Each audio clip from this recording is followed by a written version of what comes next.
Ladies and gentlemen, welcome to a brand new episode. God damn it, sorry, you already got me distracted. Full steam ahead. I'm your host, Zoe Steban, of course, already showing out the Correa jersey on my left. You got Cantu with the smiling face on the right with the stash. Boys, crazy trade deadline, I will say, for the Astros. I haven't seen this since maybe 2023 when the Astros reacquired Justin Verlander from the Mets. And I mean, Los is back for the Astros now. Steban, give me your thoughts real quick on. I mean, shoot, you already got the jersey out. It looked like you probably kind of It's gonna just got be the like lint this. roller because there was so much lint on it. You're probably I know dusting I it had to off bring too a it. I little. had to bring that one up there at the rafters, bro. Oh, the Yes. rafters. This one Wow. hasn't seen. This one You can hasn't see seen the time of day in a while. You can see in the background you got Bregman's number, Altuve. I don't know if you're Okay, manifesting Bregman back to. Yeah, that's to exactly Houston. what he's doing. Yeah. Shit, it'd be nice to have Breggy back, but I mean, it was a little nobody one because at first, it seemed kind of silent, and then you heard some crazy packages getting thrown out there. So then, I mean, we even got full throwing in even bigger prospects on our end, and guess what? We don't really lose nothing too big that would seem like it would hurt us. So Yeah, that's why Dana Brown's in the GM office and we're over here doing a podcast because our trade pieces would have gotten us fired by Jim Crane giving up too much for, you know, like compared to what Dana Brown got. But yeah, and then we have a comment, Astro Request that he's back! Exclamation point. Again, a lot of Houston fans excited to have Carlos Correa back, and I mean, I guess we could talk about that input later to come. But yeah, this is another again great episode of FSA. You can find us on YouTube, TikTok, Instagram, X. You can find us wherever you get podcasts up too. But get us started though. Astro or Craig. I mean, Carlos Correa's back. He's back for it too. I know, haven't yeah, seen his name in a you're while. right. But Yeah, I you're mean, right. you had 1, 2, 3.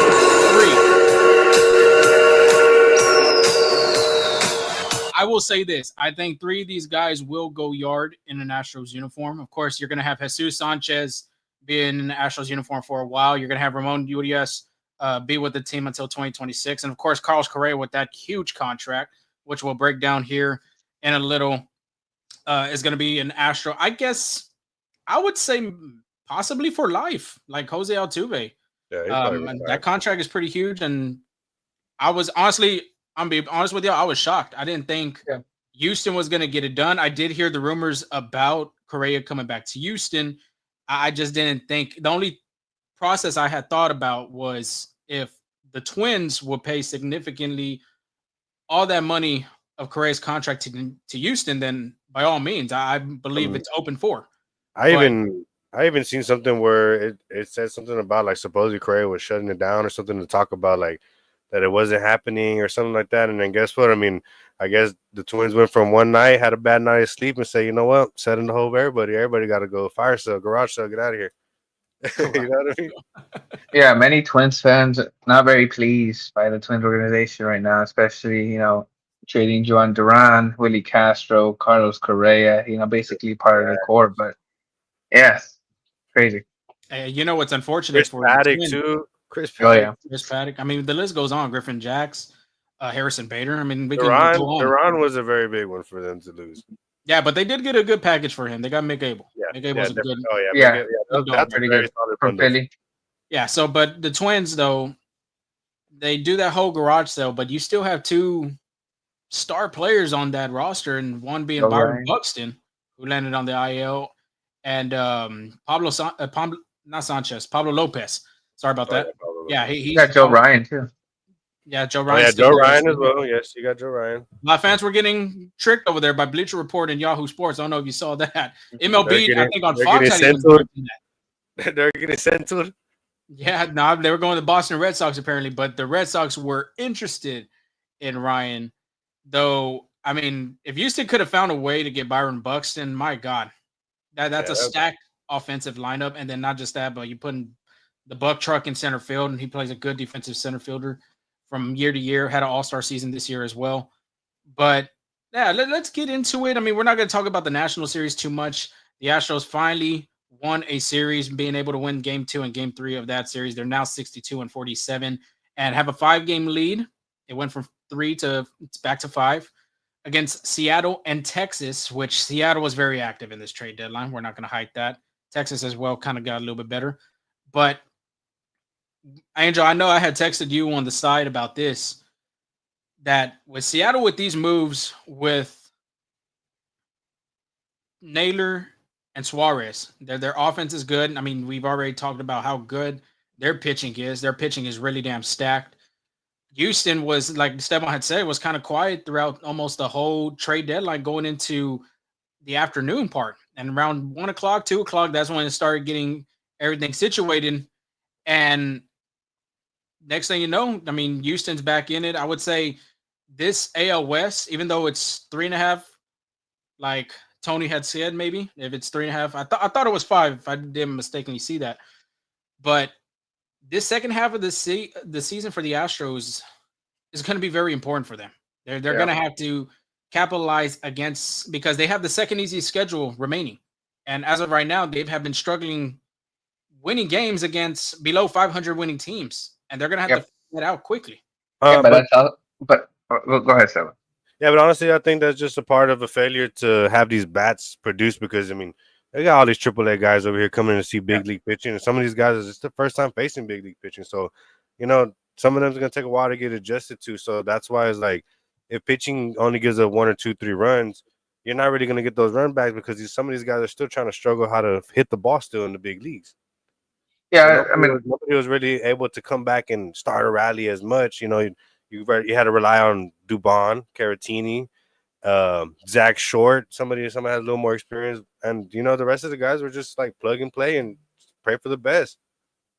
yeah, I was heading toward that direction too. I was gonna say like, it was literally like a depleted lineup, a lot of injuries, but you know, it's gonna be looking good starting tomorrow for the Astros. I would say, uh, is going to be they're going to get all those three guys that they just traded for and a guy from from the injury list back too. So is it again be a good time to be an Astros fans right now. We got some comments coming in. Anthony Maris, Correa, how we feel.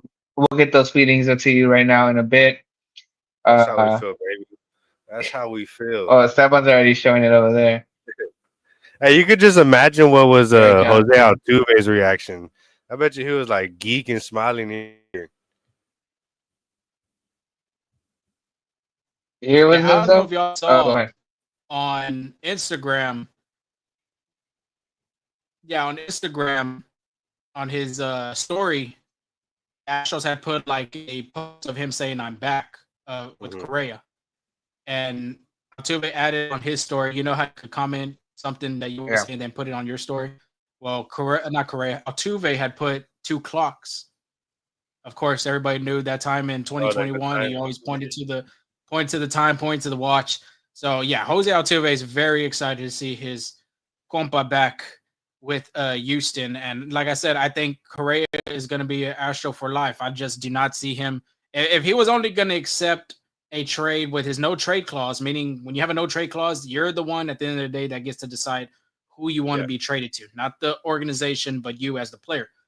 If he only had Houston being the only team that he wanted to be traded for, traded to, then obviously you can see where his head is directing, basically saying like, you know what, I think I'm going to finish my career here in Houston. He tried his best over there in Minnesota trying to make a postseason team, and they did make the playoffs once. They did have the drought ended over there in the DS against the Blue Jays, but it wasn't the ultimate goal of getting to the World Series like he was hoping for. So at the end of the day, Correa is like, you know what, just send me back home. He has family on the offseason. He trains over there too. I mean, it was just a perfect thing for him where he wanted to go, and respectfully for the Twins to be able to give him that decision to go back to Houston. I mean, that's hats off to them. Yeah, but shout out to Correa being able to get the bag and then still remain an Astro. So I guess eventually he got what he wanted. Right, took him a few years to get there, but yeah. Yeah, he definitely left a good imprint over there on the young guys over there in Minnesota. So that team definitely I'm pretty sure they got mentally strong over there. I mean, same thing we said about Buxton. He just so that's why he wasn't traded. I'm sure he would have been up for grabs, and that probably would have been the highest pay for the Twins if they really wanted to trade him. But shout out Correa coming back. it'll be quite funny to see what the first HEB commercial is gonna look like. It'll be cool. They show him maybe like coming back from vacation or something, and like nothing ever happened. Like he was just on a long vacation, or I don't know. It's gonna be a funny one. Oh yeah, if you got stocks on HEB, you better pick them up because them commercials are going to go sky high. And then marketing and buying products out there is going to be even more higher. So Tony Io, real quick, 3-4-5 is scary. What this is going to be a fun one later on. We're going to do is how they're going to reconstruct this lineup, and we're going to take a gander at it to see how they will do that. And of course, he was mentioning the players that Seattle has, and yeah, Seattle's lineup is pretty damn stacked too. Not to mention after getting Suarez and Naylor.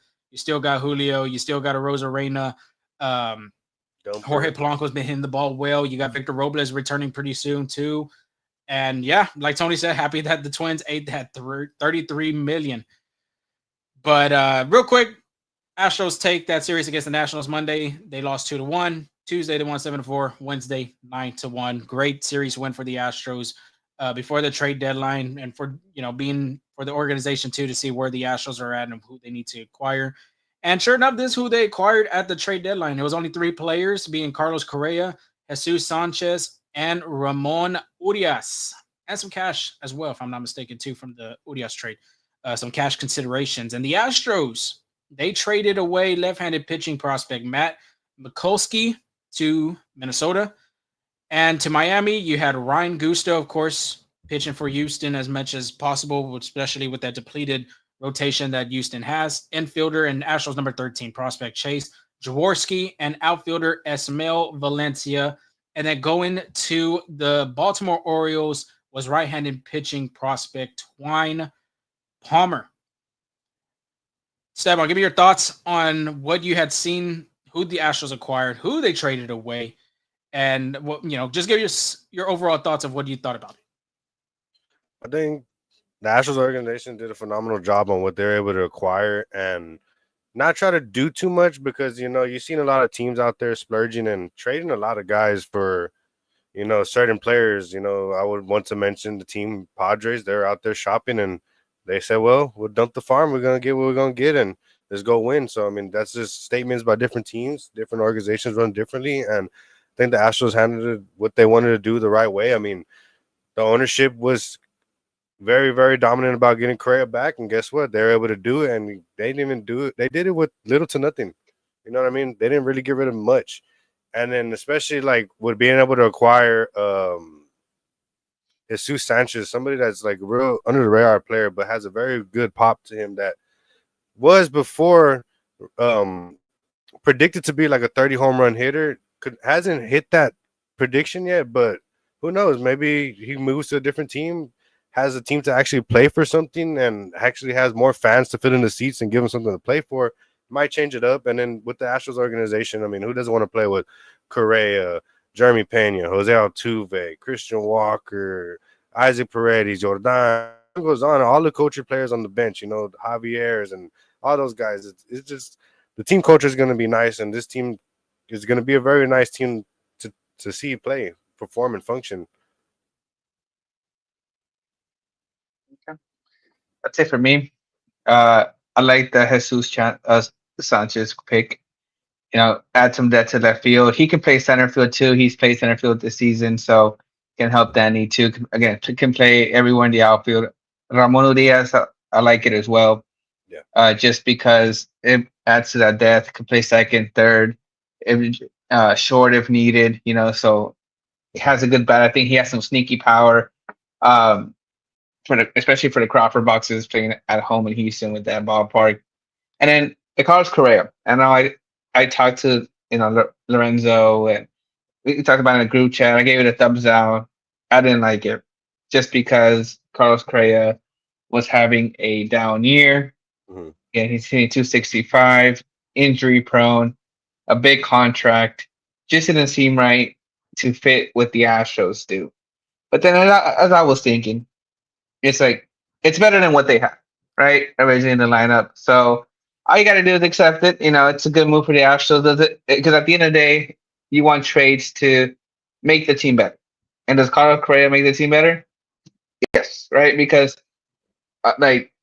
you need a star in third base, especially you want to win championships. Having Carlos Correa, just adds to that. So again, first reactions didn't like it, and then the fact that Minnesota paid 33 million, that kind of helps out with that huge contract. The fact that the Astros didn't give up a lot for Correa because of that, huge lump sum of money, it makes the trade work. At the end of the day, I think it was a good trade. It makes the team better.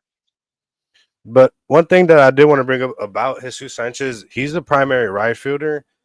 And they said whenever they did try to put him at center field, it wasn't his best position to play. So with that being into play, like, I don't know how he was gonna like left field. And then right field, you got the whole Cam Smith situation. So I mean, Jesus Sanchez is not gonna be a bench player. He has to play. Like that's why you got him for. And he's phenomenal. He plays good outfield with an outstanding arm strength too, as well. He has a really good arm. So they have some reconstruction to do for sure, though. Just like I had put in the text, I had told y'all, if the Astros didn't go get Carlos Correa, does Ramon Urias help this team propel and win this division and make a deeper push in the postseason? And let's be honest, it was a no, because Seattle's literally that was the same day Naylor and Suarez had got traded. Then of course Seattle was still doing moves, and of course Texas was still, Texas still playing good baseball without the moves and everything like that. They did get some key moves in this trade deadline, but they were still playing hot baseball regardless. Now with Carlos Correa, I think if you're an Astros fan, you feel a little bit more confident. You feel a little bit more better that this team had gotten better, even though the left-handed bat wasn't there. And then later on, maybe 10 minutes or 15 minutes later, that's when the Astros announced Jesus Sanchez. And now you're looking at a paper. I mean, this lineup, which, like I had mentioned in the beginning of the show, we'll talk about the lineup here in a minute. It's pretty damn stacked offensively. And when we talk about the defense part, Carlos Correa being a leader, and you saw from Jose Altuve, he said, you know what, if it's willing to bring Alex Bregman back, I will go play the outfield if I have to, and I'll let Bregman play second base. This is almost the same thing with Carlos Correa. Correa is a team guy first, and sure enough, that's what the biggest concern was when Houston was going after him. I mean, Isaac Paredes, we already have the injury update on him. We'll talk about that here later on in the show, but you need somebody in the hot corner. And of course, Ramon Urias is a Gold Glove winner. He won it in 22. That's a good guy to have at third base. But, or second. But adding Correa, it just makes it more sense. Even though he hasn't played that position, I will say that. Hasn't played the position regular season, only in the WBC and World Baseball Classic of 2017. That's when he played the hot corner, because you had Francisco Lindor, you had Javi, and he played it phenomenally. Yeah, and that's what I was going to mention too. Even though he was young at that time, let's set that straight. Right now, he's about 30 years old, which third base would be better for him. I got a little older. Yeah, so as of right now, Houston was set on what are we going to do better for 2025. After the 2025 season ends, that's when they'll turn the page, and then that's when they'll have to be really constructive for 26. How are they going to fluctuate with this roster? Because you got Isaac Paredes that can still be the third baseman. You got Ramon Urias, who's probably going to be a backup. You have to figure out what you're going to do with Jose Altuve. Is he going to still be playing some left field still? Same goes for Jeremy Pena. You got Carlos Correa now. So there's a lot of ways that 26 is going to be interesting to see how they're going to construct this roster, and especially this infield depth. But as of right now, of course, with Correa being on there, I had talked about and tweeted about the Urias signing. I thought it was phenomenal because you get a guy that can play the hot corner, like Angel had mentioned too, can play multiple positions at second base, at shortstop. And as of right now, his second half of the season hasn't been bad. In 9 games after the All-Star break, he has a 9-something OPS. So that's a plus. And of course, he's going to be probably plugged and play when some guys need some days off. But I agree with both of y'all. Jesus Sanchez, I feel like it's an under the radar pickup for Houston, because Houston didn't, they gave away 3 prospects. Of course, Ryan Gusto already has pitched in the major leagues, but Jace Jaworski, number 13 prospect in their farm, as well as the outfielder Valencia. Sanchez looks very promising. He looks like a young guy that can get you 25 to 20. Yeah. I would say 25 to 30 home runs, because the guy's bat path and his swing The Bro, bat too. It's yeah, he's gonna be going to the bullpen like multiple times. exactly, That's where he's going pretty much all the time. He might get a exactly, double decker. exactly, and that's why Angel. You had made a good point last year. I think he had the highest, Yeah, farthest hit the home run. Longest furthest home home run. run. Yeah, Yeah. the longest home run. Yeah. So I love it for Houston to go get their left-handed bat, and it's a young guy that you're going to have control for. I would say 3 years, if I'm not mistaken. He has 2 more years of arbitration. I'm checking right now. Yeah, he has 2 more years of arbitration, and then he'll be a free agent. As well as now with the outfield, and Steban made a good point. Sanchez has only played majority of his time in right field this season. It's going to be interesting if they're going to put Cam Smith in left, or they're going to, swap with Sanchez in left. Oh, okay. Real quick. Brown says Sanchez will be in left and play right when Smith needs a day off. Okay. That's a good point. Astro Wharf Craig. Another thing I would have thought too that could be interesting because we do not know the update on Jake Myers' injury. Do you give Cam Smith some time in center field? He has some speed, of course. And I think I'd still rather see Jesus over Cam in center. In center. Okay. Yeah, I'd say that would too. Okay. So y'all both agree on that. And that's what I was trying to figure out. Okay, well, where you put Jesus Sanchez on the field, Ashworth Craig had got us up right there. And of course, we probably have some quotes here. My interesting thing is how consistently will Jesus Sanchez play in the outfield, because he can hit right-handers well. And when I talked to Skip Schumacher last year, when he was a manager for the with the Marlins, I talked to Sanchez, this is what he had to say. This is what Skip Schumacher had to say. He's one of the best hitters on our team against rights, but potentially in the big leagues, he could, because of his power, he can do great. He missed hit the ball on Tuesday, back in the year, and it went out. So he's one of the stronger kids in the game, but he's again struggled a little bit with left-handers. So it'll be interesting to see how he platoons there, or I want to look at his stats, see how he's done done this year against left-handers. One thing I did want to bring up though, because we're talking about Correa too earlier. Whenever asked about moving to third base, Correa said it's the right time of his career to move to third base. We're waiting for a shortstop to come in with the Twins, and now that I get to play third base, it will be great for me at this stage of my career. He told MLB. Yeah, like Lorenzo was saying, a little older now, so third base could be a good fit. That arm is still deadly. That arm is straight. Because the last time we played, he played here in Houston. He threw a dart to first, and I was like, bro, I missed that arm. Yeah, that arm is still deadly. Okay, so just thinking ahead, next year, Isaac Paredes gets healthy. What do you do?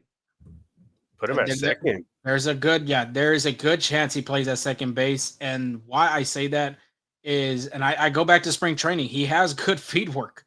I've talked to Tony Perez Chica about it, and he said Isaac Paredes has really improved his defense from spring training all the way till I think we had talked in April or May.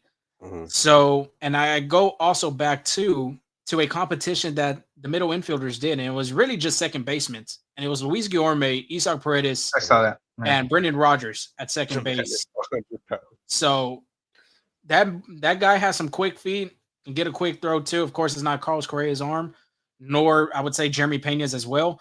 But if you put him at second base, because there's no way you should put Correa at second base. Let's be honest. Hear me out.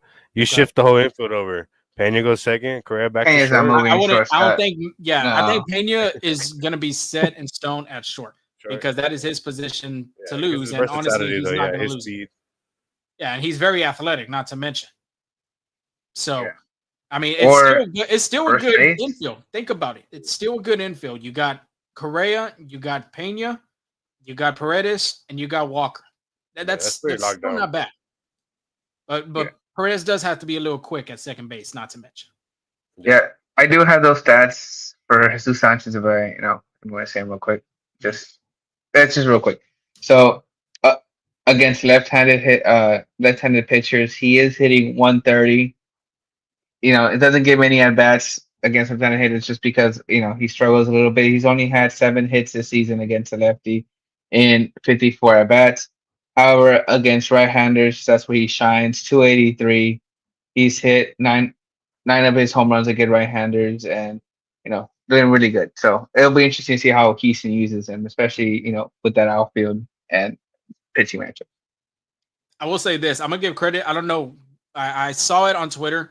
I can give credit later on, but I had saw something that if you put Jesus Sanchez against left-handed hitters, I mean right-handed hitters, which is majority in the majors, you're gonna see more righties than lefties. Jesus Sanchez has a great WRC plus over 100. I think it's a 117 if I'm not mistaken. Yeah, So can smash right-handed. when it goes to left-handed hitters, Mauricio Dubon has a really good WRC plus against left-handed hitters, and usually that's more Chas McCormick's cup of tea. Going against left-handed pitchers. But Dubon too has a one something WRC plus. Not to mention, of course, with Doobie, you're going to put him at second, third, short, first. The dude could play the outfield too, and if a struggling Chas McCormick is still there, then more than anything, Mauricio Dubon's going to get more of the job, taking over whenever Jesus. I wouldn't be surprised if freaking Dubon can even catch at this point. They should do. Kike Hernandez tried completing the whole 9 in one season. I remember that, but of course, yeah, he didn't get to. He didn't get to catch in any of those He games. is was it Will Ferrell, the one that did it in spring training? Will Ferrell is a dog. That's all he is. Movies, sports, everything. Let's keep it rolling. But yeah, let's keep it rolling with Carlos Correa, and we got some quotes from the press conference from Dana Brown, and of course, Dana Brown was very excited to see Correa being back in an Astros uniform. Some quotes I got here from Dana, and to quote, "It's a big energy boost for us right now, particularly coming off a few losses during our homestand. We got those last 2 games, which we felt pretty good about, but now you get the trade deadline with the day off, you get to hit the reset, and you have Correa coming back to the city. You have him stepping into that locker room, a lot of familiar faces, close-knit guys like family members. He brings energy every day to the ballpark. So this is a pretty big move for the team, for the city, for where we're going in the future.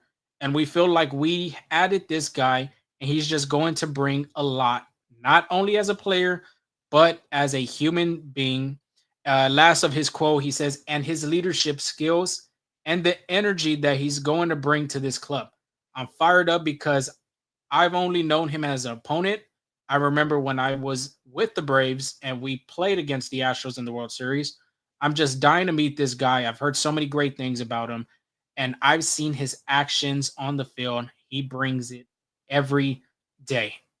Dana Brown makes a great point that this guy is going to bring a lot of energy to this clubhouse, and it's going to bring a spark. Of course, we've talked about Jose Altuve, that long relationship they had since 2015, a guy that Jeremy Pena looked up to coming up through the minor leagues, and Correa taking him under his hand and mentoring him throughout his time. I just feel like there's a boast of energy that's going to come up after Correa gets into this clubhouse, and this team, I feel like, is going to be rolling through the second half. We do have a comment coming in. Probably trade Walker in the offseason, right? A healthy players can play first. That's kind of tough. That's kind of tough because I personally, for me, I do like Christian Walker at first base defensively for a reason. 3-time Gold Glove, straight winner. He hasn't had a clean season this season, but of course, there's still hope and there's still optimism for Walker to continue to get better in an Astros uniform. But realistically, though, like next year, I'm just trying to get my head around it. You probably have again Correa at third, Jeremy at short, Altuve, Isaac Altuve at second, Christian Walker at first. Left field will be Jesus Sanchez, center field Jake Myers, and then right field Cam Smith. There's an odd man out there, and it's going to be very, very difficult to see. Now, I don't think Isaac Baez and Jose Altuve are going to be in the bench for a long period of time either. I think they're going to be, those are guys that you want on your lineup every single day. again, like we don't have to entertain it. It's just like something thinking about realistically. It's something the Astros are gonna have to deal with next year. I mean, it's a good problem to have, Mhm. Mhm. because you want good, you want a whole bunch of good players, but it's gonna be very tricky how they maneuver that lineup.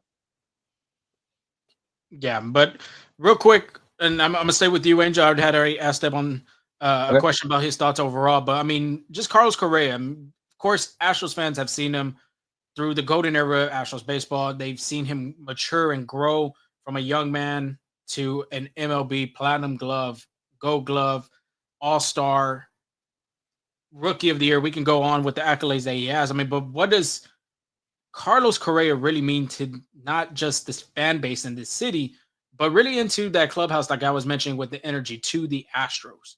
Yeah, I think Dan Brown said it best. This is when you bring in Carlos Correa into a team, you just don't bring his stats. You bring his leadership, his culture. You bring a guy that's passionate about baseball, passionate about winning, knows how to win, right, and like does it the right way. So this is a guy that Jerry Pena can continue to grow with. And like there's stories out there where Carlos Correa kind of mentored Jeremy Pena and kind of paved the way for him. And just having a guy like that as a young guy, especially for Cam Smith. Again, like I'm not saying Jose Altuve is a good, not a good leader. He is too, but having another person who you can, ask questions to, show you how to, be a professional and stuff like that. He brings a, value in that. And also, when you think of Carlos Correa leadership, a lot of a lot of people remember him kind of picking up Framber Valdez on the mound during the playoff game, kind of like motivating him up a little bit. And this goes So real quick with what you're saying. Just wanted to yeah, get that out there. so especially like for example, Framber Valdez, like, when he lost and he again struck out 12 people, only got 2 walks, only got a run. That's a winning recipe. But yet having that position miscue, I guess you can say, by the Astros allowed that run to score. What does Framber Valdez do? Tells the media that it doesn't make sense to do it. Kind of put themselves in a bad spot. But a guy like Carlos Correa can, you know, there's a time and a place for stuff like that. Show him the proper way to express his feelings and not tell the media everything, but keep it in the clubhouse, kind of, right? So it's just stuff like that. So I think Carlos Correa brings a lot, not just stat wise, but leadership, mentorship wise, culture, and all that good stuff. Esteban, before you go on real quick, everybody in the comments, I mean, if you're looking from us at Twitter, YouTube, by all means, get active. Let us know what you thought about the trade. What do you think about Correa coming back to Houston, Sanchez, Urias, all this stuff. Let us know in the comments what you think about it. But go ahead, Esteban. What do you think with Correa, of course, seeing him from them years, what do you think he means? Well, I think this just means that the Astros finally got an alpha male back into the clubhouse. You know what I mean? Everybody could be, I mean, not everybody, but like, you know, Altuve is kind of like one of the bigger mentors on this team. But to go from there, like, I mean, you don't see Jordan as much being as a mentor. Yeah, he is, but it's like not as like a bigger one. Like he's not as verbal. And whenever you get Correa, he's like an alpha male presence. Same way, whenever we had Bregman, we're like when Correa left, we're like, oh man, who's gonna like have the balls for this team? And then you seen quickly that it transitioned to Bregman and controlling this team. And then now Astros kind of, they had Altuve, but like nobody really was like somebody that was gonna like be like, hey, what's up, bro? Like, this is what's going on. This is what's gonna go down. Like, this is a situation. Like, this is exactly somebody that knows how to play the game, control the game, like Jacob mentioned, and slows it down and keeps everybody in line. This is exactly what you need, especially when guys might get out of line, possibly might say something bad on media. This is somebody that maybe could prevent that by having him in the locker room whenever somebody's being pansy in the background over there, pissed off about a certain situation in the game. It might not happen. You might not have stuff leak out. Yeah, I would say, just to sum up everything, Altuve leads by example, Correa a vocal leader. So I think just different type, like Two different leaders. I guess that's the biggest thing. Yeah. Yeah, I like how you described him to an alpha male, Stefan. That's really what Correa is, and y'all make great points. And not to mention too, for Cam Smith, he's seen the Jose Altuve leadership wise. Well, now he's going to get another different leader with Carlos Correa, and your Jesus Sanchez still young. Now he's going to see Correa. I mean, there's a lot of young guys still on this team. Bryce Matthews is still there. Shea Whitcomb's still there. Jacob Melton. I mean, almost literally the top 5 Astros top prospects are still intact. Of course, Bryce has already made his debut, as well as Jacob Melton. But the young guys, now they're going to feed off that energy. Now they're going to get to learn how Correa operates because at a time Correa was where they were at the bottom of the organization, made it all the way to the top. And I mean, it's just good to not just learn from one leader. There's different types of leadership out there, and it's not just in baseball. I mean, just in the world in general, just different type of leaders. Like Angel had said, vocal leader in Korea and Altuve just leads by example. You just feed off of it, and these young guys, these young cats are just gonna just feed off that energy, mentally, physically, and vocally. So that's really good for a clubhouse that has a veteran presence and young youth. So, but another guy that we had talked a lot about, and we can just lit it at minimal with Jesus Sanchez and Astro Craig already had mentioned best that Sanchez will be playing a bunch of the left every now and then in right field to give Cam Smith a break. Mentioned Jose Altuve will be playing more back at second base, which is good for him to get his legs back at second. Of course, he did play he did whatever the team needed him to do. Tried to play a new position left, and there maybe be times that he might go left. So we'll have to see about that. But overall, about just Sanchez, how does he help this team? We've talked about the bat. I would say the arm is really good too. If you're looking at Baseball Savant, his arm's around the 80th percentile, which is not bad. And that's our point too when it comes to this outfield that the Astros have. And it's a good problem because you're going to have DeZenzo too that can play the outfield. You'll have Jake Myers that's still on the IL. You have Chas McCormick. You have Jacob Melton, Cam Smith, Jake Myers, and now you have Jesus Sanchez.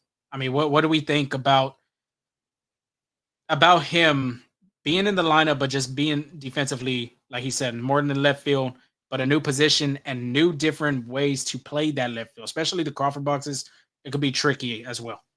Yeah, I would say, a team's best hitter should be second. Well, that's where Jesus Sanchez played for the Miami Marlins. He was, the second man in the lineup just because, he's just a great hitter overall. It's going to help this team. And that's what they were looking for into the trade deadline. Like they were hoping for a left-handed hitting infielder. However, you work what you got. You got a left-handed hitting outfielder who can fill that need in left field because I think in the past 3 games the Astros had 3 left fielders, 3 different left fielders. So you bring a guy that, again, like you said, plus arm, plus huge bat speed, that's lots of pop, can play the position well, and I know he hasn't played right field a lot, but sorry, left field a lot, but it's a short wall. So I mean, he doesn't have to move a lot when he's at Minute Maid Park, and luckily he's going to be in Boston too with a short wall over there too. So it's not going to have the rain's not going to have to show a little bit. Well, I'll tell you what. Here's something that we could bring up. He's 27 years old, so he's young, but he does have 6 years of experience, which is really well. Something that you need. You want an experienced outfielder out there that's still performing above league average. So this year in his stint with the Marlins, he was batting, I believe, 256, 320, 420 with 10 homers, 36 RBIs, and 9 steals in 86 games. And he has shown the ability to flash power and speed with 69 homers and 29 steals in his 6th career. And he's in the 93rd percentile in bat speed this season. Last season, he averaged 92.5 mile per hour in exit velocity, good for 93rd percentile as well. And also one thing that I wanted to bring up about the whole trade package bundle and the baseball trade value and analyzer, the total of $8.6 million that the Astros pretty much gave up was Chase, Gusto, and Esmil. This, as the trade analyzer says, this is underpaid by the Houston Astros. So yeah, that's why I said I do love this trade, even though the Astros did give up 3 prospects. And would you consider Gusto a prospect, considering he's already pitched? He's already this season, he's already he's a big yeah. leaguer. So we'll go with 2 prospects and a big leaguer. It's a young bet. Yeah, big league starter. Yeah, young bet. I like that. But the Astros desperately needed a left-handed bat, and sure enough, I think this is a bat that personally I would have traded for too. Nothing against Mike Tauchman, nothing against Cody Clemens. Nothing against Willie Castro. Willie Castro is a switch hitter, which I think I would have liked for this lineup. But Jesus Sanchez has a combination of both. He got contact, he got power.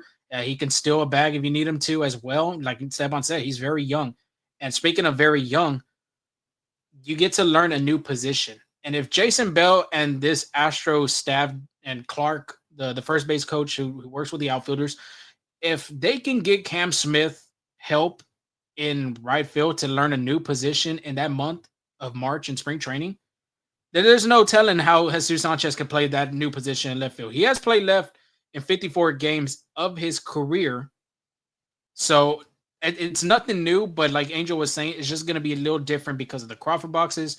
And it's a good test to think about too with the Green Monster that they're going to be playing in Fenway. That's going to be your biggest test first to see how you're going to play those balls off the wall. But whenever you go back to Houston, the Green Monster is like a little mini monster in the Crawford boxes. Well, I'll tell you what. I really wouldn't want to see Altuve play some left field out there in Boston, but if it has to happen, it happens. I would rather for sure have Sanchez out there. So Altuve at second for this series upcoming, that's good because that's going to be a very hard one for him to track. And Jesus Sanchez has a good track rate, so that's somebody that can cover a lot of ground. So that's somebody that needs to be out there, especially because he's going to be playing in Minute Maid. Minute Maid is a smaller scale compared to the whole wall and Fenway. So that's perfect place to kind of test your luck right there to kind of. So, he might have a little error or something, but, I mean, you can't blame the guy. He's used to right field. And, I mean, anybody that try to play in Boston, you can hear the struggles of every big leaguer. Some of them still don't even know how to play the ball, being their primary team, being the Red Sox. Yeah, I wanted to bring up real quick. I was looking at and Lone Depot Park, which is the Marlins stadium over there in Miami.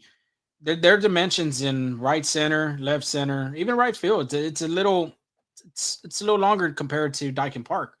Mhm. And what I wanted to check was at Lone Depot Park, 326 down the right field line, 373 where really the Astros bullpen is, 409 to right center. Of course, dead center is 410.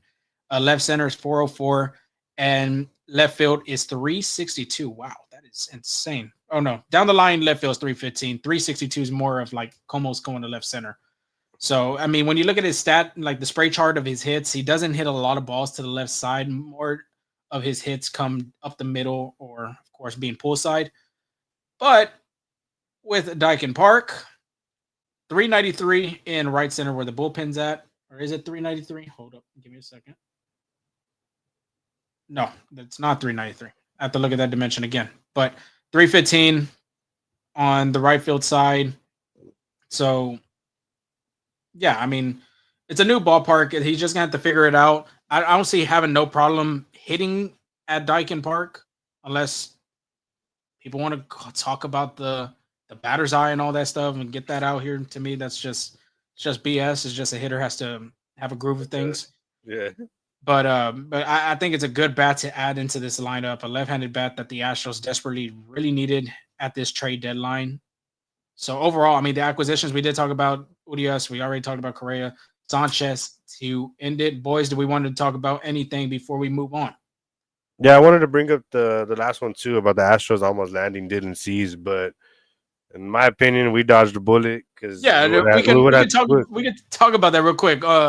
With Bob Nightingale, of course, him, Mark Feinstein, John Heyman, Joe Sherman. I mean, all the writers, Jeff Passan, everybody was busting their hump. Shout out to them.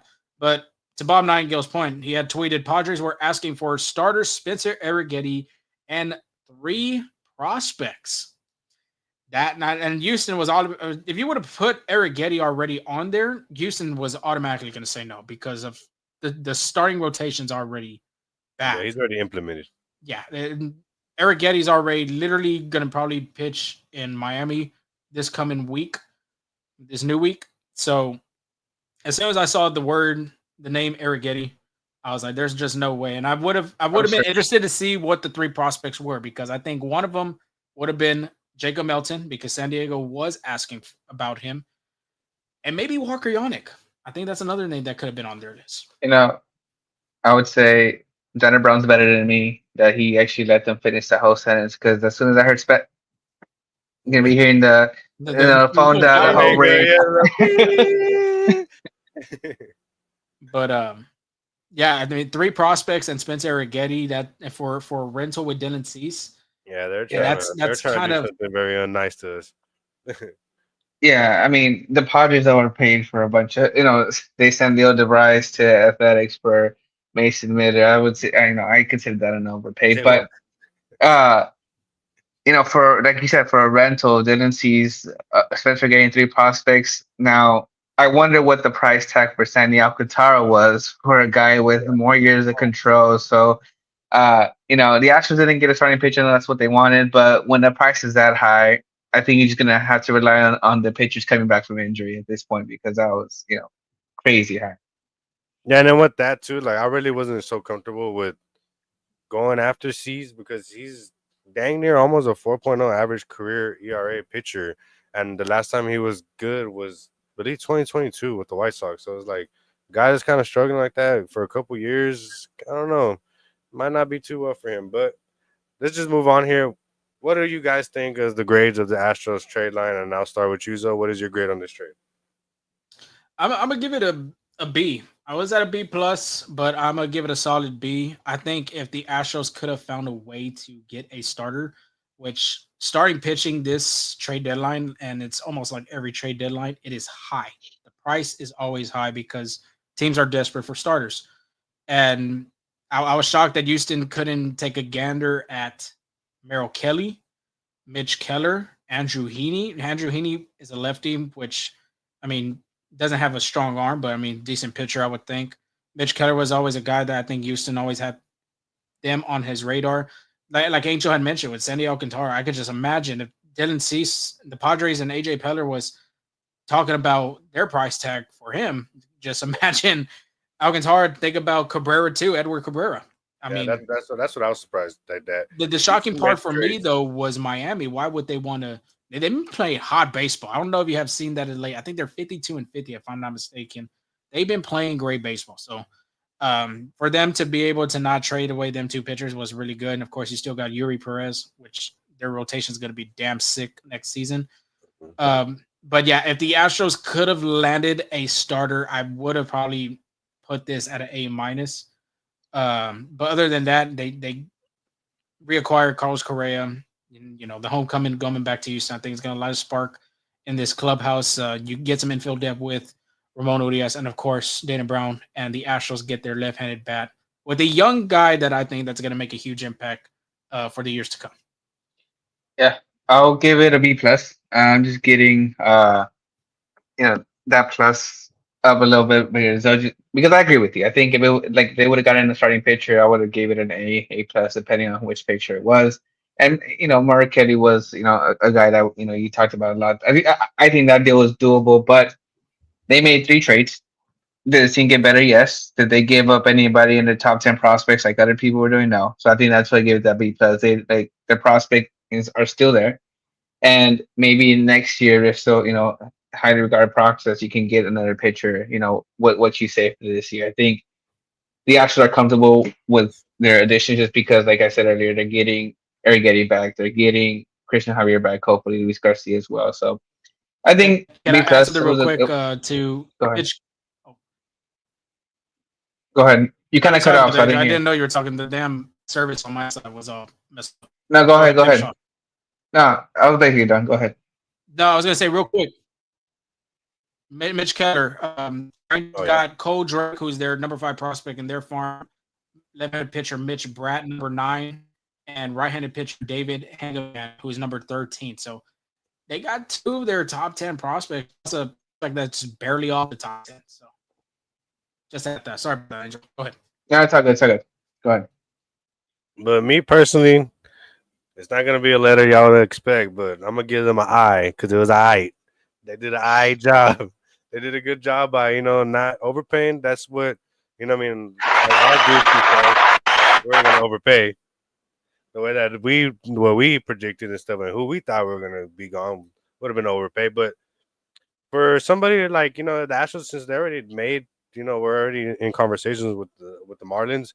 I'm surprised they didn't come out with one of the two, Sandy or Edward. You know what I mean?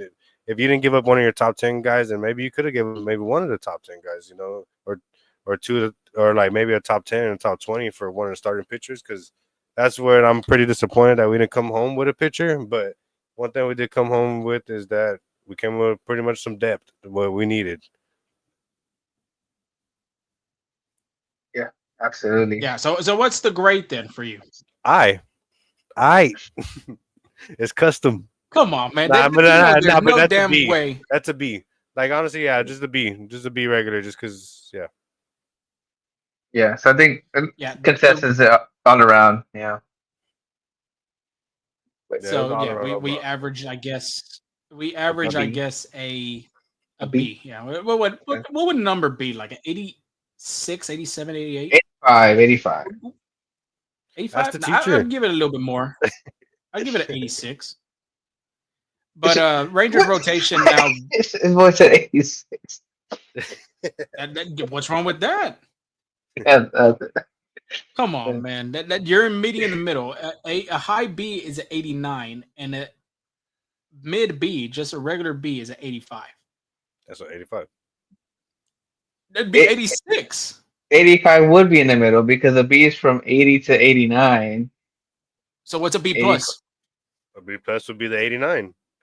No. That's what I'm saying. Oh, So okay. I see what you mean. you see, you All see, right. Oh, Mr. Kevin gets Turner what is. I'm saying. Oh, so Kevin gets suddenly, what CERN is I'm smart, saying. huh?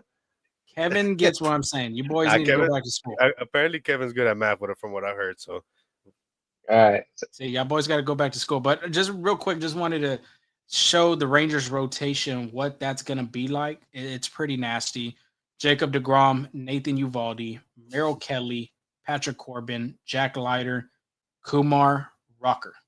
Which more than likely, if it's a postseason like an ALDS kind of series, that's not a bad rotation. Jacob deGrom, Nathan Uvalde, Merrill Kelly, and Patrick Corbin. That is honestly not bad. yeah, I think the bottom two are If kind they of get like to the postseason. That's if they get to it. But I mean, like I said, they're tied right now for the third spot. Yeah, who knows? They might. It's Seattle. gonna be it's gonna be Seattle's a really freaking nail biting into the season because these three teams got some depth and they are all powered by some pretty good pitching. So it's gonna be the battle of who's gonna play the best baseball overall as a team. Yeah. Honestly, I know Seattle Rangers are tight. Like you said, at their spot, but I'd say one up is Seattle just because they got better offensively and then their pitching rotation is already stacked. But this is going to be an interesting AL West. Honestly, I think the top three teams in competition got better. That's Seattle, Texas, and the Astros. So it's going to be an interesting hard fought series. It has got really good too. Yeah. That's what I'm saying. Like Yeah. all three teams got better. And then the A's like are going to be good for like in a few years too, just because they have a young team. Added Leo DeBrice. Once they get pitching, they'll be more of a headache. Yeah. But let's look at this updated lineup real quick. And this, like, I'm gonna give you mine, and then y'all can disagree, move things around, and do what you got to do. And this is gonna be ideally maybe playoff time. Everybody's healthy. This is an ideal, perfect world lineup for the Astros for this year, right? So I'm not gonna put Isaac by this because that's he's injured, not coming back this year. For this year, I would say lead off Jeremy Pena. Batting second, Jesus Sanchez. The reason I put him there is because he bats second in Miami, lefty. Third, Jose Altuve. He's been hitting there a few times now this year. Cleanup, Jordan Alvarez. Kind of separate the lefties a little bit. Fifth, Carlos Correa. Got the clutch gene. Sixth, Christian Walker. Seven, Yanier Diaz. Eight, Cam Smith. And then ninth, Jake Meyer. And honestly, if you have Yanier Diaz batting seventh, Cam Smith batting eighth, that's a pretty deep lineup there. If I do say so myself. What do you think? Yeah, you go ahead, Stephon. Go ahead. Honestly, yeah, I think I could rock with that same lineup. I mean, if you want to get frisky, if you could probably put Jake in the two hole sometimes, depending if he's hot, because but that's the thing about the two hole. You could kind of put a lot of guys there. You could put Cam there, you could put Jake there, and then Jesus. So I mean, it's just really what the Astros probably are gonna face. Like you said, y'all brought up that Jesus kind of struggles against lefty pitchers. So I mean, that's where you might put, Jake Myers in the two, and then fill somebody else in the 9 hole. Yeah, see that. Yeah, I like it. I'm not going to disagree with it. The only thing maybe I would flip be Christian at 5 and Gray at 6. Mm-hmm. Like Asher Craig had mentioned at the beginning of the show, where it was either him or Tony. 3, 4, and 5 is a problem. That's pretty scary to figure out who to put in each part. Like you had mentioned, Jesus Sanchez been hitting in the second part of the lineup, So I wouldn't want to change that up, and especially if he's been hitting really good in that part. Why switch it? Jose Altuve has been hitting three a little bit more often. Jordan Alvarez, we got to see what the latest is on him. If he's 100%, then of course the big man's going to be at four regardless. Christian Walker, that's where you can have fun with this. You can put Christian Walker, Carlos Correa, Yainer Diaz. You could put Yainer Diaz in the 5. You could put Walker in the 6, Correa in the 7. You can mix and match really with, I would say, 5 and 7 in this lineup because that's how good it is. Yainer Diaz has actually been turning it around. We had talked about in the last episode that Yeah, He heard you, though. yeah, He heard you. I didn't say I wasn't talking trash. I just said that he, between him and Walker's been stepping it up a little bit more, and now Diaz. I mean, he wasn't at the time, and then kind of just wanted to get a beer bottle and smack it across my head. I want to say he had like 2 home runs after we said he was struggling. Yeah, 2 home runs in that series, and he hit the ball pretty damn hard. So that's what I'm saying. That's a good sign for the Astros if they can get him going, and of course Walker, like as of right now too, has been slowly progressing, getting back to where he was with the Diamondbacks.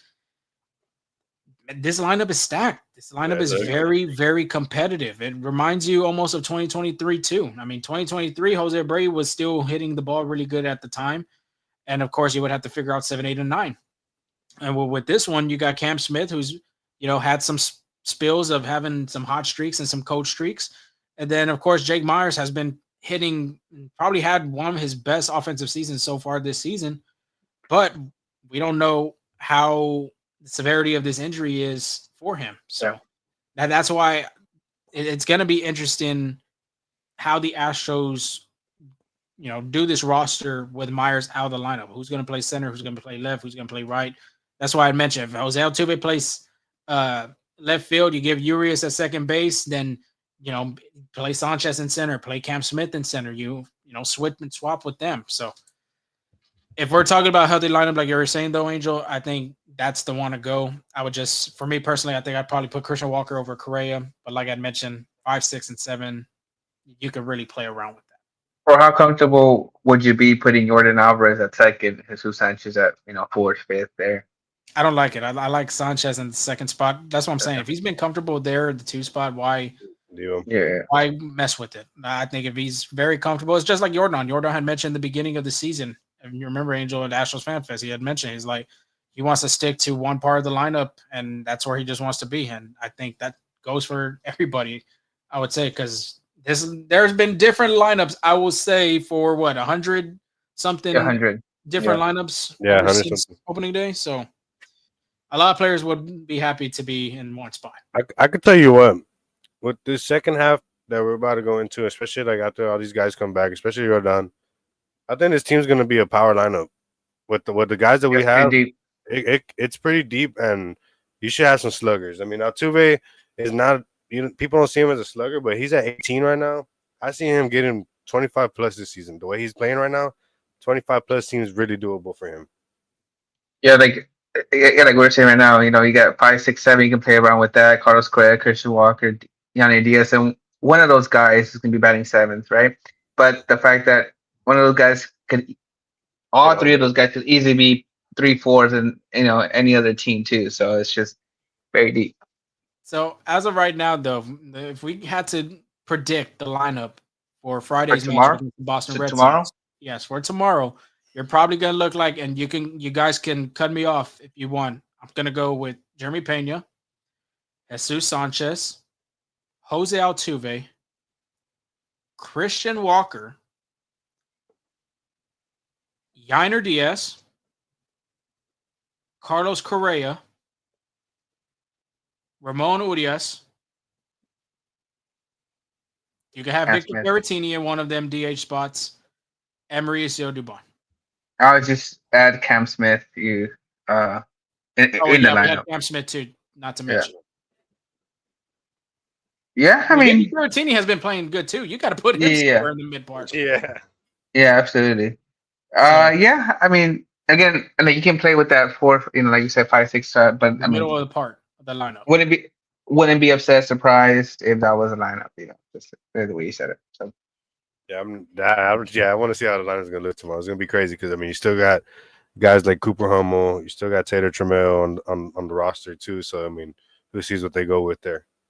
And you kind of just hinted on it. You're predicting Jeremy Pena back in the lineup tomorrow.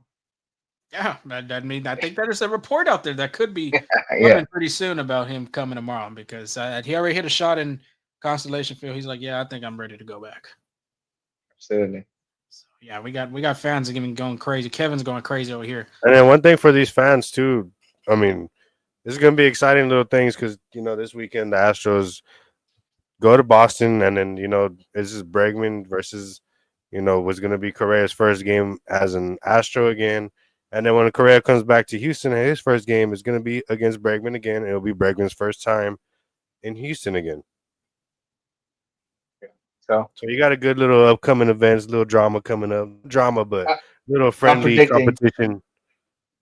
I'm predicting a sellout when the Astros come back just to see their guy, which, hey, could have been a good financial move for the Astros, too, because Carl Correa's going to be in those tickets, which includes those concession. You got to get that money back somehow. Absolutely. Get that money back somehow. They got to pay the contract, and I got to pay the rest of it. I want to go get my jersey already today. I think Astro fans are very excited to see him in the City Connect. He's yet to have an Astro City Connect jersey City Connect out. would be nice. But we forgot to mention too, real quick, before we get to the Red Sox preview on the Correa contract, the Minnesota Twins are paying $33 million off of it.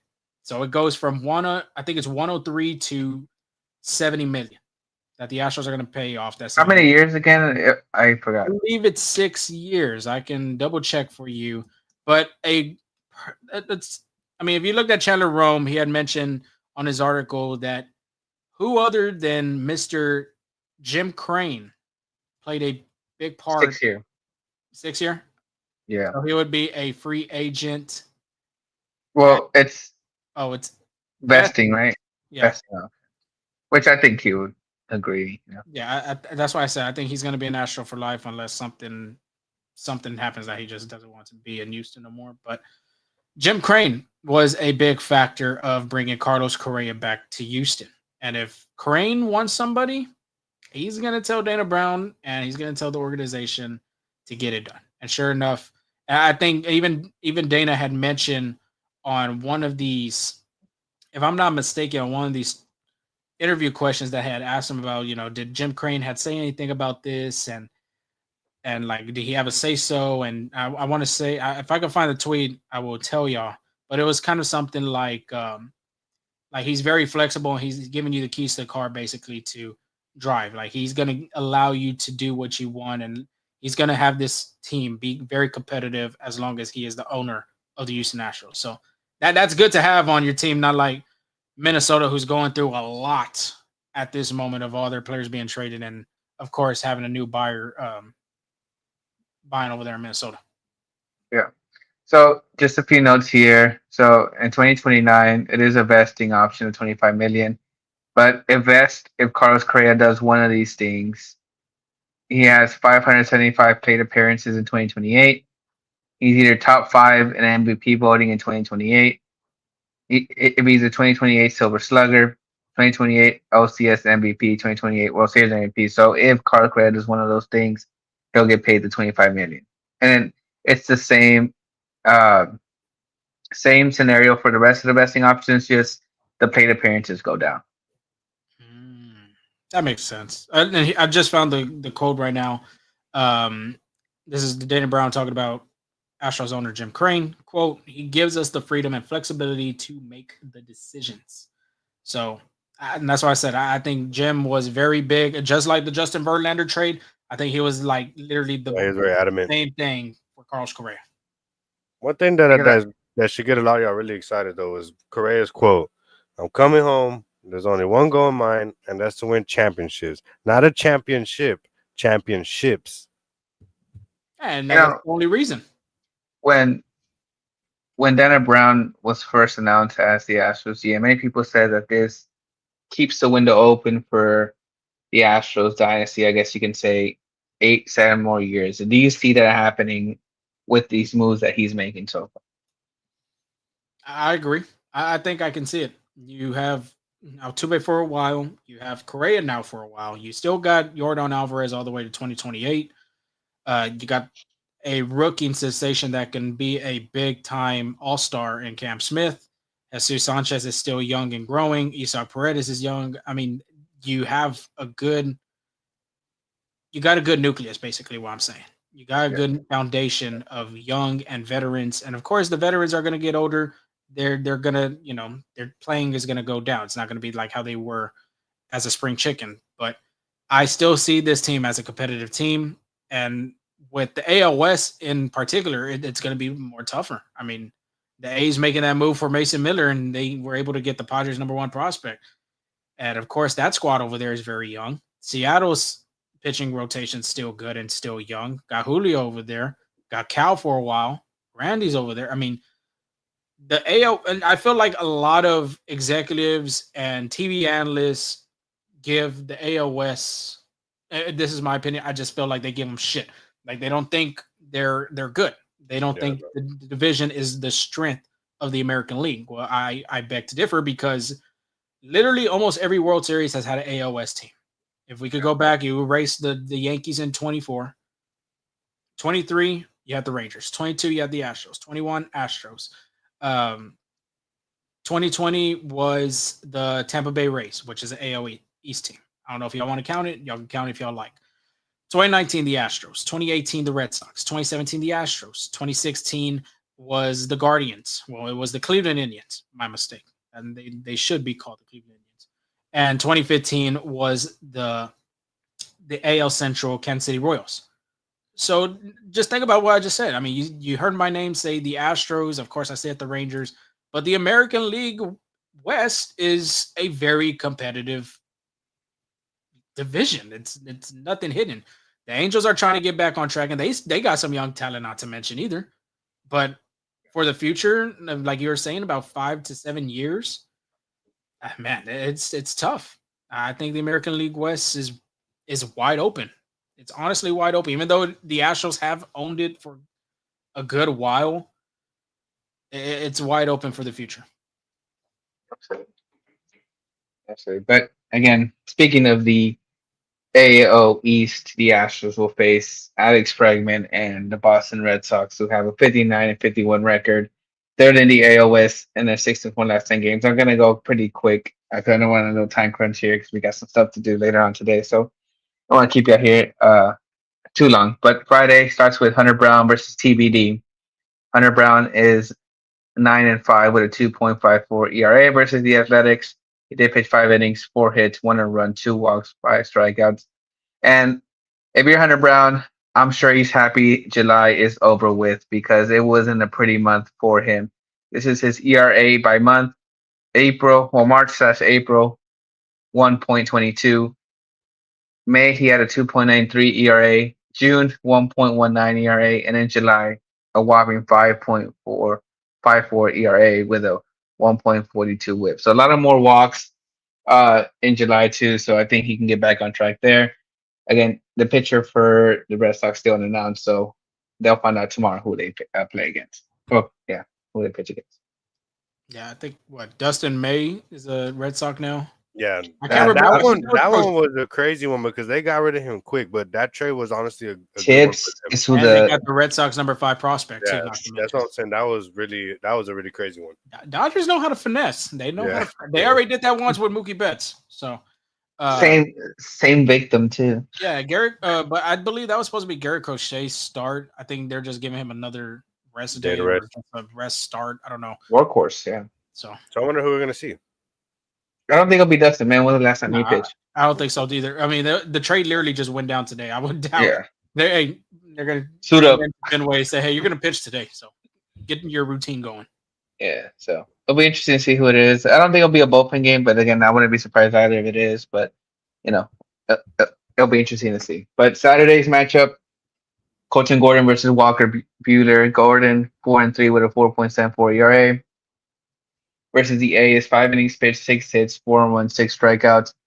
And Colton Gordon, diving into his stats, does a really good job of limiting people on base via the walks, but he does get hit pretty hard, when it does happen, when people do get on base. And it's usually Although he has allowed runs recently in the beginning of the game, it's usually the second time, third time around the order.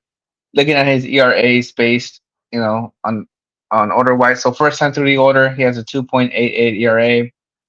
Second time around the order, 5.40 ERA, and then third time around the order, 7.71 ERA. So it's just, he's a rookie, still trying to get the rhythm of things, you know, changing up the looks, making better pitches. Could be a little bit fatigued towards the end of the game, the end of that start too. So it can be, just once he can fix it, I think Colton Gordon will be a really great pitcher. No, honestly, this only thing about like I'm like so iffy about this matchup is just because Red Sox not a pitcher friendly ballpark, so a lot of bad things could happen. So all these pitchers could come in and try to look sharp. So this one could be it could go either way for any of these guys. So I mean, Yeah. For Hunter as well, for Gordon as well, and even Framber. Yeah. And then again, Walker Buehler, 6'6", 5.72 ERA versus his former team, the Dodgers, went 4 2/3 before his 3 runs, 5 walks, 4 strikeouts. He does have a 7 pitch mix: fastball, cutter, sinker, slider, knuckle, curveball, sweeper, and changeup. But knowing that the Astros are a right-handed heavy team, I went to dive in to see how he fares against right-handers, especially at home, with those funky dimensions in Fenway Park. At home versus right-handers, Walker Buehler has limited opponents to a 145 batting average and 355 slugging. So you pretty good against right-handed hitters. Yeah, I mean, for Gordon though, back just real quick on him. I mean, he's a guy that gets hit pretty damn hard. Yeah, I'm expecting 8 hits in this stat line, but if you're a Nationals fan, you're hoping the run production on this stat line isn't as bad. So that's what you're hoping for. But last time a rookie from the Astros had gone to Fenway, he threw a shutout of 7 scoreless innings. So Spencer yes. So you never know. Not Spencer Gordon, Colton Gordon could find his ways of doing the same thing as his friend in Spaghetti. But when we got to Sunday, better put those alarm clocks pretty early. You know, tune in right after you get off of church or something. Don't go to brunch that day because it's a 10:35 start time. Framber Valdez versus Lucas Giolito. So yeah, Sunday fun day. You gotta get up pretty early for that. Just stay up all night. Just stay up all night for Saturday. It's all right. Just all right. Just look at a sunset at this point, right? Sunrise. Sunrise, that's what I meant. When was the last time the Astros played a morning game? I guess like that, because that's kind of wild. So you want to know why? I just looked at the time. Rain or what? No. So yeah, Apple there's TV supposed to be rain though. Apple TV. Oh shit! If that's the case, that's not good. Apple TV had it on Friday. Saturday will be on Space City. Sunday's game, which I just do not understand Major League Baseball why they do it. It's on Roku TV. Yeah, Roku. Like what the heck? So if you get a Roku, you're that's for all the hotel watchers that watch in the hotel room. They're streaming on Roku. But Roku TV. Yeah, 10:35. Crazy. Oh, again, Josie Valdez versus Lucas Giolito. Valdez 11-4 with a 2.62 ERA. Versus Washington was excellent. 6 innings pitched, 3 hits, 1 run, 2 walks, 12 strikeouts. You would think he got the win, but he got the loss. But he does really good against Boston. This is career wise against Boston. 3-1 with a 1.96 ERA. I'm looking for Valdez to do more of the same there. He's just does really good. He'll be going against Lucas Giolito, 7-2 with a 3.80 ERA. After coming back from injury, he's done a really good job with Boston. So it'd be a good pitching matchup there. This is the one to see. So again, get up early. Versus Minnesota, 6 innings pitched, 5 hits, 1 run, 2 walks, 5 strikeouts. 4-pitch arsenal: fastball, slider, changeup, curveball. You see high dose of that changeup because he is in the opponents to 182 opponent. Don't got the cutter no more. I thought he had a cutter. He hasn't thrown it yet. That's according to Baseball Savant. This is a really badass matchup right here for lefties because Giolito could move the ball and he knows how to jam in righties. So like if you're thinking like, oh, it's a lefty versus a righty against a righty dominant lineup on this one, think the other way because Giolito, he knows how to work on some righties.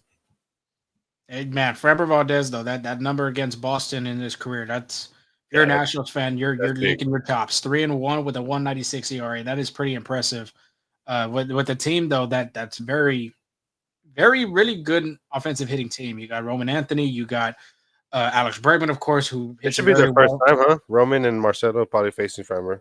No, Marcelo's hurt. Marcelo's hurt Oh, right now. Marcelo. He's Okay, in so the this will be IL. Roman's first time, I'm sure. Yes, but Alex Bregman, of course, has Bregman that too. great numbers at Fenway Park. You got Jared Duran, Will Abreu, Sadan Rafaela. I mean, you did have Rafael Devers. Of course, we're not going to go into that. But yeah, I mean this offensive team, I mean, is very impressive for the Red Sox. So Framber Valdez has done really good this whole season. And you just, if you're a Nationals fan, you're thinking, well, that's either for the series win or that could be a serious loss for the Astros. But if you have Framber Valdez going in the finale, I think you're very positive about the outcome. Hoping. Yeah. Absolutely. Yeah, this should be I think the Astros could probably sweep this, but it should be at least a win-two series for us at least. Maybe drop one. Yeah. I agree. But let's move on to the Astros injury updates. And don't worry, hopefully we don't have to talk too much about any more injury updates pretty soon. With everybody starting to come back little by little. But today we got Spencer Arrighetti. Tonight he threw 4.2 innings, 6 hits, 6 runs, 5 earned runs, 4 walks, 5 Ks, 79 pitches, 50 strikes, allowed 2 home runs. And Spencer should return to a team during the Miami Marlins series. And I know people are probably hearing this stat line and they're worried, like, oh my goodness, what's going on? Think about it. The kid's back. He's back in action. He's just trying to get stuff over the plate. He's not trying to do too much. He's just trying to make sure his arm's working and he's firing all cylinders. So if you're looking at the stat line, don't get too worried about it. You know what he could do. You're taking my line. But 79 pitches, that's good to see. Because I know, for example, Lance McCullers, yes, he had a longer, recovery time, so they were working him gradually. But you saw Lance McCullers after throwing around 75 pitches back in the Astros, pitching rotation. So that he pitched 79 innings, that's a good sign. And I do agree. I think Innings. Miami seems very likely. Now what? No, he pitched 79 innings. He was like 79 Sorry, pitches. 79 pitches. My fault. Yeah. Yeah, but it's positive though to see Arrighetti the numbers back up. Of course, now you're looking for Javier to do the same. You're looking for Luis Garcia as well as JP France, and of course the Astros didn't get a starting pitcher, and Dana Brown's he's really counting on for these guys, the reinforcements to come in and try to hold as much as they can for the second half of the season, and just try to get a World Series back to Houston for the third time. A good sign for Arrighetti, like I said. Yeah, Spencer Arrighetti. That's a good one right there to get back. And then next, Christian Javier, Wednesday. He pitched 3.1 innings, 2 hits, 3 earned runs, 4 walks, and 3 Ks, 64 pitches, 33 strikes, and averaged 93 mile per hour on his 4-seamer. That's good. Another guy. Yeah, that is 64 pitches. There's another start. There has to be another start for him. Yeah. So that's very good for the Astros to get him going. Even though, 3 1/3, 3 earned runs, 4 walks. I think if you're Javier, you want to limit that walk rate. Mm. And of course, you've seen him have 3. There's been 2. But if Javi can get that down for Houston, I mean, he's going to be a very effective pitcher. And this is honestly the Astros' number 3 or number 4 guy in this rotation. They gave him the big bucks for a reason after that 22 World Series. And Dana Brown's really going to need him to come in full authority, and just the rest of these guys, like I was mentioning, to step up really. Yeah, the last time Christian Javier averaged 93 miles per hour on his fastball was 2022, and everybody knows how that season went for him. It was a really good season for him. 2023 velocity was down, and then 2024 velocity was super way down. Right, so very good sign. Arm might be getting close to healthy. then last but not least, Luis Garcia will start tomorrow for Sugarland. I'm interested to see how many pitches he throws. I know he's been. I think he gets in and then last time what y'all brought up too, that the new arm delivery. I hope he can stay healthy because it did look a little funky. But if they're probably trying to say it works for him, it works for him. Hot take: I think this guy's going to be a key bullpen piece if the Astros make the postseason. Garcia? Oh, Yeah. definitely. Yeah. I think so. Kind of like piggyback off, like that McCullers Morton type of idea. Yeah, I see that. Because you And still then got McCullers coming back. You still got France coming back. I mean, yeah, and like Lorenzo said it earlier, Jeremy Pena is expected to be in the lineup against Boston on Friday, so could be there. Yeah, unless Boston tries to like delay his flight, but should be all right. but no, guys. I mean, trade deadline in the books. Trade another one in the books. For Dana Brown's tenure so far in 2023, he was able to acquire Justin Verlander and Kendall Graveman. 2024 was Yusei Kikuchi and Caleb Ferguson. And now in 2025, Carlos Correa, Ramon Urias, and Jesus Sanchez. And not to mention, Dana Brown never traded any of his prospects of the guys that he drafted through his tenure in Houston. Very impressive. Yeah, tip of the cap to Dana. Yeah, he's done in my opinion, I think he's done a really good job. Yes, he couldn't get Alex Bregman and Astro for live, or same thing goes for Kyle Tucker. But hey, he brought it back. It worked out. Yeah, and not just that, but he brought back a cornerstone in this organization that's been the guy of this golden era. And of course, being able to trade Kyle Tucker, he reestablished a top prospect with Cam Smith. Got a guy in Isaac Paredes that hits the ball really well and was an all-star in his first season in Houston. And then Hayden Wesneski. I mean, before the injury, he was really pitching well. But now he's just had Tommy John, and he's got to wait for probably the middle part of the season, just like Javier and Luis Garcia is doing. So, honestly, in my opinion, Dana Brown has done a really good job as a general manager for the Astros.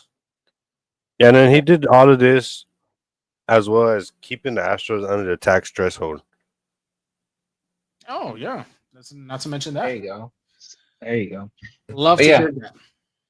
Yeah, again, I think he's done a phenomenal job, like mentioned earlier too. I think this is the right general manager for Houston. Just to keep that dynasty and go like the core as well.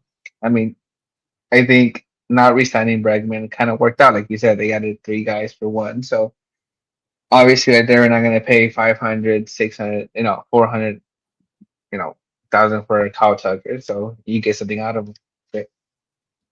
And if you think about it too, the Carlos Correa contract, if you divide that number 70 by 6, and let's say he stays for the 6 seasons, Houston would only pay him about $11 million, if I'm not mistaken, a year. That's huge. And the dude is only 30 years old.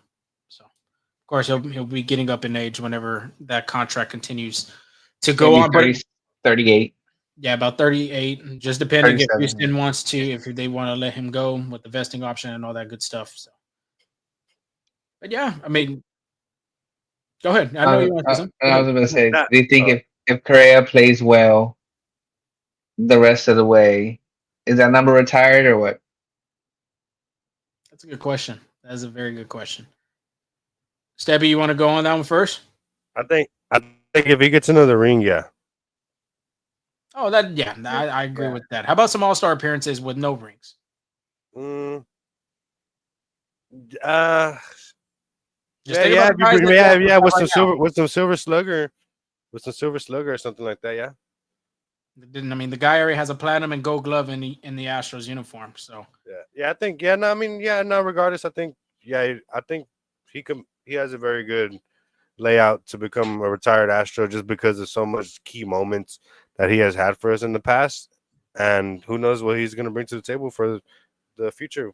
So I mean, the future's bright. I mean, he's done a lot for this team already. Just think about this, guys, and ladies and gentlemen, for the rest of the night, the Astros retired number 5 and number 7, and Craig Biggio and Jeff Bagwell, one of the best duels in Astros baseball history. It could be Carlos Correa, and it could be Jose Altuve. Yeah, that's next. And sure. That's a good way of setting the example. Just because both of them are literally, when you think of the Houston Astros, you think of them too. Those are your backbone right there. Those are your spine. They're holding you up. Yeah, so sleep on that tonight, and think about Carlos Correa back in the Nationals uniform for each and every one of y'all. I know Or everybody is excited. or be like Stevan and go to sleep with that Correa Go with jersey it. too. With the Correa jersey. Oh my man, goodness. aren't Astros saving jersey retirement only for Hall of Famers? Could be. There's Altuve will That's be. another good Yeah, that's point a good because example. that's another good point because in my opinion, I don't think Carlos Correa is a Hall of Famer. Yeah. But it's just like the rest of the guys in the rafters right now. Jimmy Wynn's not a Hall of Famer. Larry Durger's not a Hall of Famer. Yeah. Jose Cheo Cruz isn't a Hall of Famer. So Nolan Ryan went as a Texas Ranger too. So Yeah. And that's a good point, though, Asher Wolf. Correct. That is a good point. But I do think from Correa, Springer, Altuve, and Correa, you can even throw Alvarez if you want to. I think for damn sure, 100%, Jose Altuve's number's going to get retired. yeah, But there's a strong chance. shit, he might have a statue outside too. Oh, he's Yeah, gonna have the statue needs to be able to be seen from inside the ballpark outside. So like it needs to be as tall as the freaking train tracks. Oh, shit. Yeah, At least But, just see his head. Jose Altuve statue for sure. But Yeah, Jose Altuve statue for sure. But I think Correa and Alvarez have a good, and they can have their numbers retired. I would say in Houston. I'll tell you what. Whenever Altuve retires, the world's gonna pick up a new eighth wonder of the world. Damn, hot take. But that was a banger episode, guys. Shout out everybody for being here. And we Yes. liked every single one of y'all's input. Without y'all, we wouldn't be able to conversate or have as much fun with it. yeah, Kevin said he's gonna put this statue in front of his crib. So Just give him a Play-Doh version of it.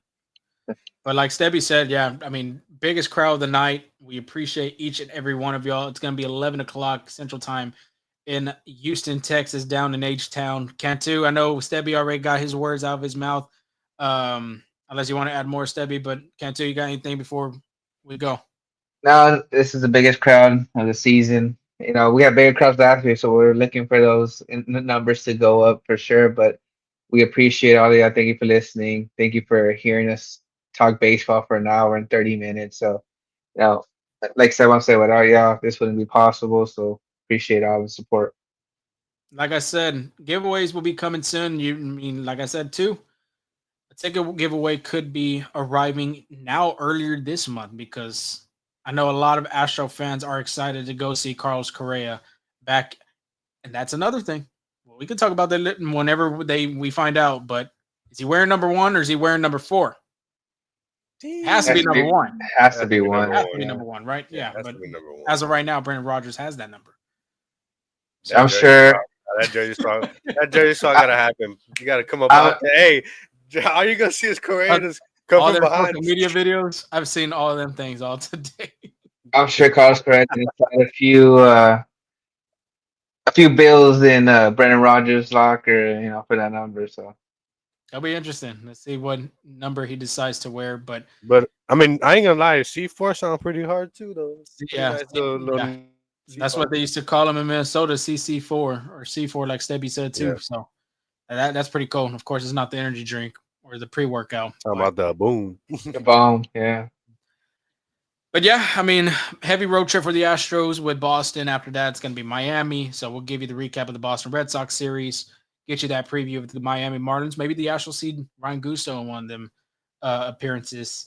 But after that, they go to New York, play the New York Yankees, and then they will return to Houston, Texas. And I believe it's the second week of August. So make sure if you don't have plans for that week, they're going to be playing the Red Sox again. Breggy's first trip back to Houston, as well as Correa's first time being in a Nationals uniform since 2021. So everybody make plans and all that good stuff. The guys already said it best, where you can follow us, where you can listen to us. Hit that subscribe button if you haven't done so. I mean, great crowd tonight, like I mentioned. We're going to have some interviews and some players. Of course, we have the Billy Wagner retirement coming soon. We'll be on the field for that, and it's going to be very awesome to see all of them Astros Hall of Famers out with them orange jackets, and of course Billy being able to see that number hang up where it says Dyken Park, and of course with his teammates Jeff Bagwell and Craig Biggio. Till then, y'all stay safe. Have a great and blessed weekend. Be careful out there, Hope to see each and every one of y'all on the next one. Till then, y'all stay safe, and we'll talk to y'all soon.